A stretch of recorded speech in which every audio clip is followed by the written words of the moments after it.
Phone tapping కేసులో తాను బాధితురాలినేనని తెలంగాణ జాగృతి అధ్యక్షురాలు కల్వకుంట్ల కవిత అన్నారు. ఈ కేసులో ఎన్ని విచారణలు చేసినా బాధితులకు న్యాయం జరుగుతుందనే నమ్మకం తనకు లేదన్నారు. మున్సిపల్ ఎన్నికలకు ముందు ప్రజల దృష్టి మరల్చేందుకే ప్రభుత్వం ఈ కేసును తెరపైకి తీసుకొస్తోందని ఆరోపించారు. మీరు మద్దతు ఇవ్వండి అని మేము ఇంకా ఫుల్ ఫ్లెజ్డ్ పొలిటికల్ పార్టీ కాలేదు, ఎన్నికల్లో పోటీ చేసే పరిస్థితి లేదు. కాకపోతే ఎవరు ఎక్కడ నిలబడ్డా బీసీ, ఎస్సీ, ఎస్టీ, మైనారిటీ, ముఖ్యంగా మా ఆడబిడ్డలు, మా యువ మిత్రులు ఎక్కడ నిలబడ్డా వారు మా మద్దతు కోరితే తప్పకుండా జాగృతి తరఫున మద్దతు ఇస్తామని నేను ఈ సందర్భంగా తెలియజేస్తా ఉన్నాను. రాష్ట్ర వ్యాప్తంగా అనేక మున్సిపాలిటీస్ నుంచి మాకు ఫోన్స్ వస్తున్నాయి. వారందరికీ ఒకటే మాట చెప్తున్నాం, జనరల్ సీట్ ఉన్నా సరే వెయ్యండి. ఎందుకంటే నేను యువతకి ఇవాళ పిలిపిస్తూ ఉన్నా, మహిళలకి ఇవాళ పిలిపిస్తూ ఉన్నా. మనం రాజకీయాల్లో ఎమ్మెల్యేలుగా ఎదగాలి, ఎంపీలుగా ఎదగాలంటే గ్రామ స్థాయిలో అవకాశం ఉన్న కాడ మొదలు పెట్టండి, మీకు ఎక్స్పీరియన్స్ వస్తుంది.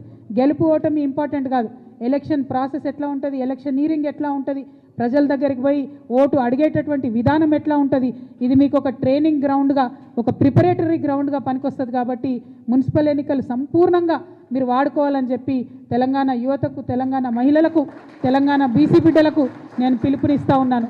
మాకెక్కడ వీలైతే అక్కడ మమ్మల్ని ఎవరు అప్రోచ్ అయితే వాళ్లకు మేము మద్దతు ఇస్తాం.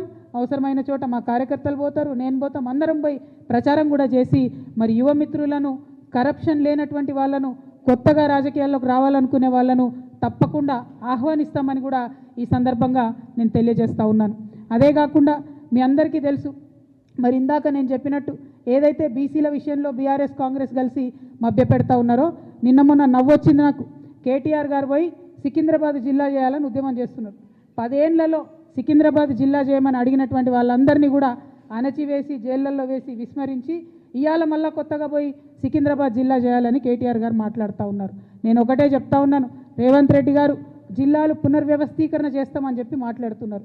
కానీ మనందరికీ తెలుసు, జనగణన చేస్తున్నటువంటి కేంద్ర ప్రభుత్వం జిల్లాల పునర్విభజన పైన పాబంది పెట్టింది 2027 వరకు. అయినా సరే రేవంత్ రెడ్డి గారు నేను పునర్విభజన అని మాట్లాడుతున్నారు. అది ఇప్పట్లో కాదు. కానీ జాగృతిగా మేము డిమాండ్ చేస్తూ ఉన్నాం, జిల్లాల పునర్విభజన ఎప్పుడు జరిగినా సికింద్రాబాద్ని ప్రత్యేక జిల్లాగా ఏర్పాటు చేయాలని చెప్పి మేము డిమాండ్ చేస్తూ ఉన్నాం. అట్లానే హుజూరాబాద్లో, వరంగల్ దగ్గర ఒక డిమాండ్ ఉంది. పివి నరసింహారావు గారు ఒక్కరు మన తెలంగాణ నుంచి ఎదిగి ప్రధానమంత్రిగా పోయినారు. Please subscribe to YK TV Network. Please subscribe to YK TV. Please watch YK News. Don't forget to subscribe YK News channel.